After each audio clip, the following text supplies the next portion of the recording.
story of Chazal for today, and this is quite an interesting story. It's a story from a medrash called medrash chochmas Shlomo. It's a story which actually part of it is mentioned in Maseches Gittin, Samach Ches Amud Beis, but the rest of it is only found in this medrash and other interesting places. So let's get into it. The story is as follows. This was during the times of Shlomo Melech King Solomon.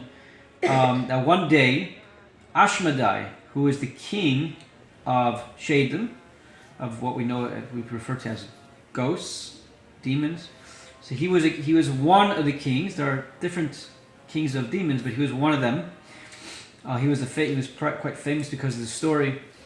And he tells Shlomo Melech, he says, I heard about you, that what it says in Melachim, in the book of Melachim, book of Kings, that Vayachkam mikol adam, he became wiser than all of men. That's what I heard about you. Shlomo says, that's what Hashem, right, promised me, right? So it was my request, and he granted it. So Ashmedai tells him, you know what? If you want, I can show you something that you've never seen and that you have no knowledge of. Would you be open to that? So Shlomo says, yeah, of course, I would. So right away, Ashmedai stuck his hand into a place called Eretz Tevel. Eretz Tevel apparently is somewhere deep underground, some hidden place deep underground that we have no knowledge of. And he pulled out of there a man that has 2 heads and 4 eyes. I'm not sure if the 4 eyes are 2 in each head or 4 on each head. And Shlomo Melech became very frazzled by this, and he got very scared, and he went into his, he told his servants, take me into my room. I guess he needed to calm down.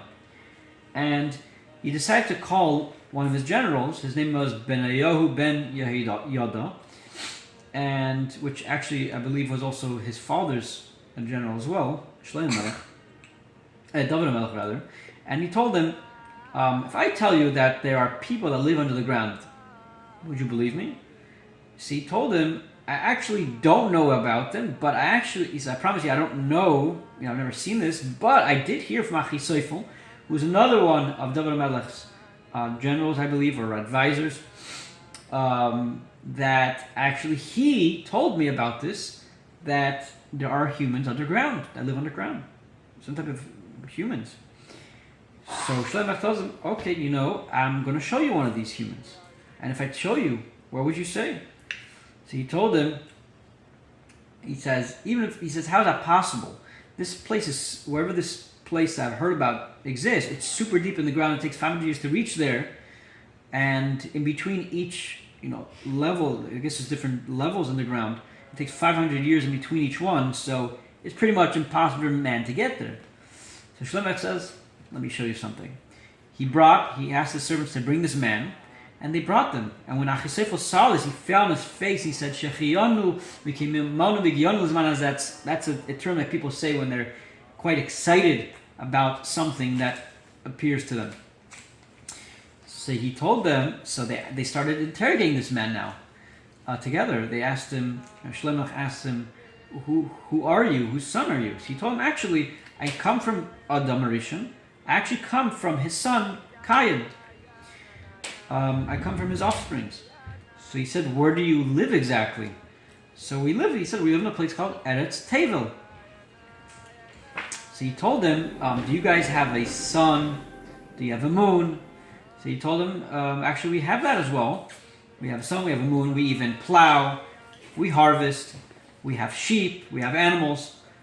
So he asked them, which direction does your sun rise and set? He says, actually, our sun rises from the west and it sets in the east. The exact opposite of what we have here on earth. So he says, do you daven? Do you guys pray? He says, of course we do. He says, so what's your prayer? He says, our prayer actually it's a chapter in Tehillim, part chapter in Tehillim, chapter 104, Kuf Dalet. What it says over there, Marabu Masecha Hashem. How great are your actions, God's actions, God's creations, what He makes. Kul b'chachmas sisa. You made all of them with intelligence. Okay, so he told him, Shlomo tells this guy, do you want us to return you home? So he said, do what's right, and return me home. So Shlomo right away called Ashmedai, this king of the Shadim, and he said, return him home. So Ashmedai says, I'm sorry, once I brought him here, I can't take him back.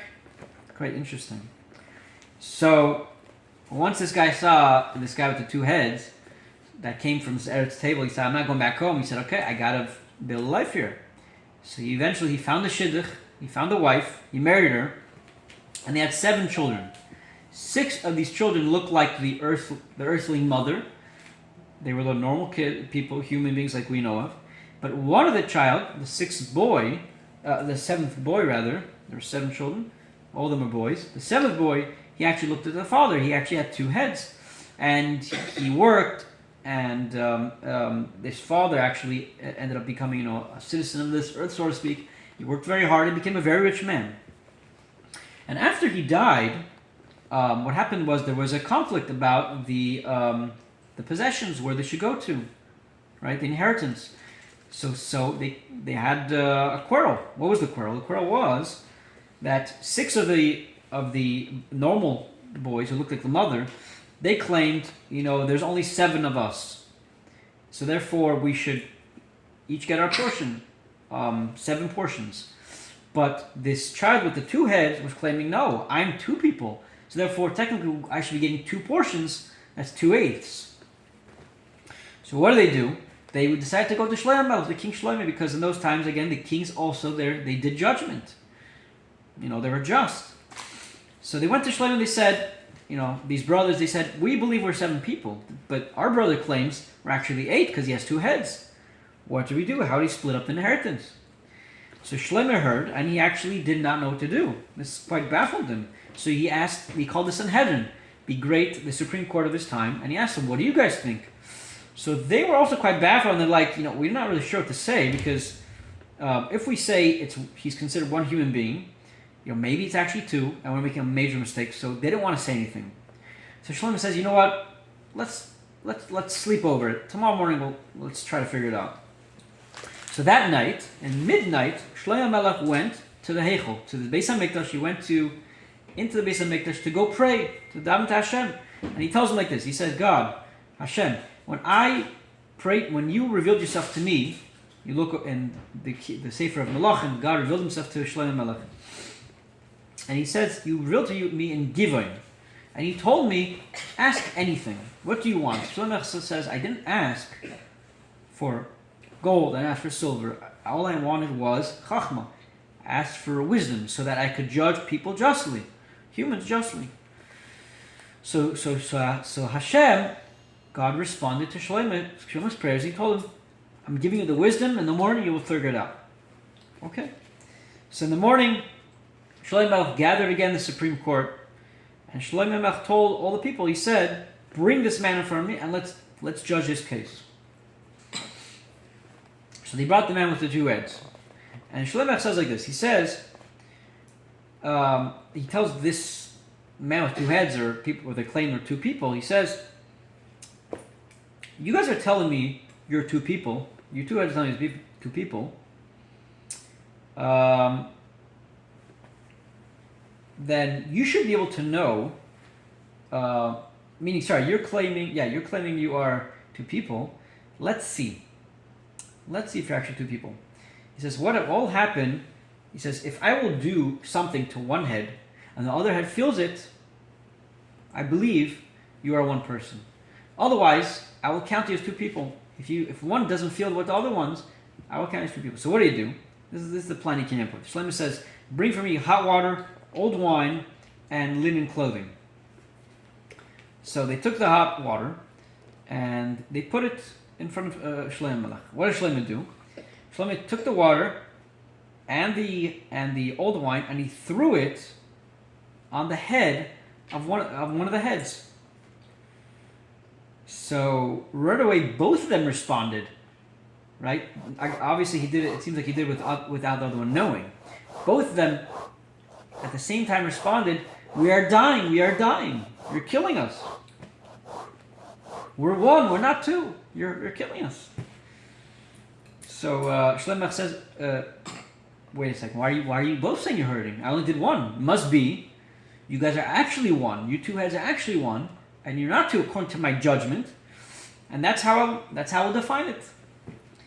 So once all the Jews saw how this it was a brilliant idea, it was a new novel idea, how he came up with this solution, people were actually very scared. That brought more fear to Rosh Melech, and brought more respect, and people understood what it says in Melachim about Shlomo. Vayechem mikol adam, he's wiser than all men, and that is the conclusion of our story.